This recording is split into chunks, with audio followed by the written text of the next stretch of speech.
Hello everyone, my name is BigHeroSixy. We are at the end of another testing week, about to go from Phase 3 into Phase 4 in the Dragonflight Alpha, and that means it's time to review how Phase 3 went, my personal impressions, as well as the changes that are coming in future weeks. First off, let's talk about the new zone, the Waking Shores. Personally, I've been a fan for all the zones so far that we have tested, the Waking Shores included. The Waking Shores is the start of our journeys in the Dragon Isles, and we learn quite a lot of lore as we get ready to explore the rest of the expansion.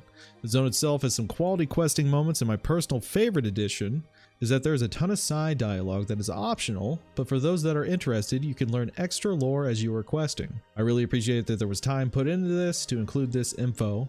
It allows for a more personal questing experience, and I'm glad they are expanding on story dialogue. The zone itself, from a visual standpoint, is a mixture of me feeling like I'm in a more green Thousand Needles type zone, and also stepping into areas like Black Rock Mountain.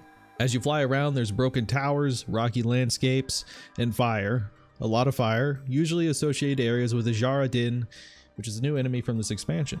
I don't want to include too many spoilers for those that are trying to dodge those, but visually, I think this is a nice introduction to the Dragon Isles.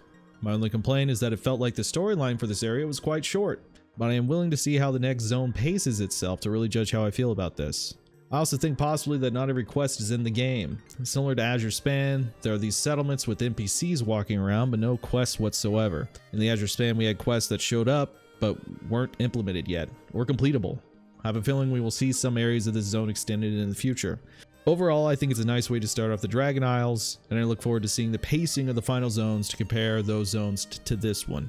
Next off this week, we had the Ruby Life Pools dungeon. The dungeon entrance is in the Waking Shores and is connected to the Red Dragonflight. The dungeon itself is quite short. It reminds me of Ma Souls, one of those quick speed dungeons. You get in, you get out, you get some loot. The fights on Heroic are somewhat interesting, and when I say that, I'm not knocking the dungeon itself. It's just, there's only so much you can do with Heroic difficulty. I look forward to see what the M0 dungeon is like and what is added. The middle part of the dungeon is where I feel unsure about this dungeon. To explain further, the pulls in the beginning before the first boss are nice. For casters it can be annoying because of knockbacks, but that's not a big deal. The middle part is a lot more chaotic.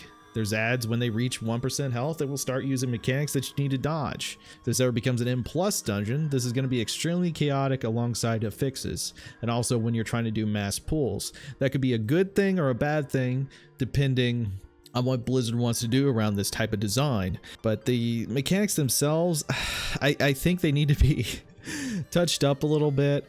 There's a fire elemental where he basically explodes after he reaches 0 health, and the area that the AoE itself takes is just too large. I think it just needs to be sized down a little bit, and I think with the fixes added to this and in repeat runs, this dungeon may become more of a chore instead of something fun to look forward to.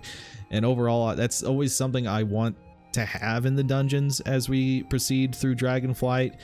A dungeon that is fun with worthy difficulty, not something that's annoying, similar to like going in with no lube. That's how a lot of people compare fixes. Some weeks you have lube, some weeks you don't.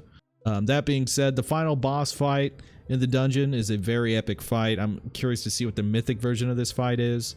There's a lot going on, and healers are going to have a fun time dealing with the AoE damage going out. Overall, the dungeon is short and sweet, has some interesting boss fights. It's not my favorite dungeon so far.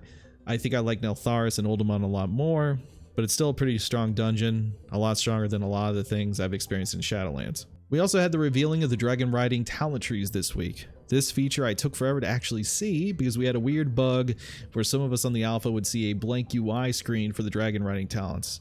I wasn't able to see the tree until today actually. Overall, the talent tree itself is very straightforward. The only surprising talent on the tree was an actual PvP talent where if you dive into someone using a dragon flying ability, it will dismount them from the air. The rest of the tree is very on the nose with vigor regeneration increases and energy bar increases.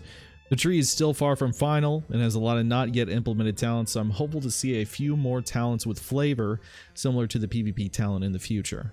Moving into class talent tree updates, we saw mages get released this week as well as protection and retribution paladin. I'll be completely upfront, I'm not really a mage person, I don't play them that often. That being said, I did try out Arcane and Frost, and I'll just say from my subjective opinion, it's kind of meh. There's a ton of movement options in Arcane, which is interesting, and I think it's very good for the spec to get. Frost with the talent spec I went with. It felt just like I was playing in Shadowlands, and I was hoping for something better than that. Hopefully some things get moved around. Moving on to the Retribution Paladin, it plays pretty well, and I think there's quite a few interesting options on the tree. It needs some changes, but playing it didn't feel that bad. Protection has a lot of broken talents, and I'm not sure it has a clear design goal, so I'm anticipating protection is going to get changed a lot in the coming weeks. Also, just overall, there's some of the talents just don't make sense. It feels like they really just put out the protection tree to get another tank in the alpha. That's how I'm feeling about it, because there's one ability that just lowers your duration by 500 seconds, and that has to be incorrect. I don't know why it's shipped that way, but anyway, moving on. Finally, we had jewel crafting and leatherworking professions this week. Honestly, I still need to look at these professions a bit more, but I did skill them up a little bit. Leatherworking is now getting bows, so that's an interesting addition. Jewel crafting has a ton of different elemental type gems from the elements in the Dragon Isles. Not sure what that is going to be about. The specializations match very similar to the other professions as well. All the specialization talent trees are very straightforward. You pick something you want to be good at. So for leatherworking, if you want to be an amazing leather pants crafter, then you become a pants guy. There's not really much else other than that, either becoming more efficient at a specific slotted armor or at using your reagents more efficiently. I was hoping to see more interesting gameplay associated with the talent trees themselves, but since this is a huge overhaul of a previous system, it just feels very straightforward and safe, which isn't a bad thing. I was just hoping for a little bit more, and I hope it gets expanded on as we reach a more comfortable baseline for the specialization trees. That leaves us with what we have coming next week. According to the blue post outlining Alpha, we are supposed to get the zone Thaldraszus in the next phase. This is the final questing zone of the expansion, and also has the raid entrance to the first raid tier in the zone itself. It also houses Valdrakken, the capital city, which we have already seen. If you see my Valdrakken video, please check that out if you're interested. The zone itself looks to be very vertical, perfect for dragon riding, and it seems to house different areas for the dragon aspects. I already know there's a bronze dragonflight area to the south, and it looks to be a promising area for story purposes. At least that's what I'm anticipating. Besides the new zone, we know priests are getting updates to their talent trees after Blizzard has looked at community feedback. Interested to see where that goes. I'm hopeful for Shadow Priest to have a lot of improvements. Personally, I hope we see Windwalker or Warrior talent trees this week. I wouldn't mind Demon Hunter either, just because I'm curious to see what they are going to do with the Demon Hunter, with how basic its overall current talents are. We may also see a new dungeon or two this week. It seems they've updated the dungeon journal. Specifically, they updated Brackenhide Hollow, so that may be one we get to look at next week. Just what I've noticed. But yeah, I really do hope we see Warrior in the next phase. I'm feeding for Warrior gameplay. Warrior and Windwalker are my mains. Any of those trees would be great for me. If not, there's always the next week after.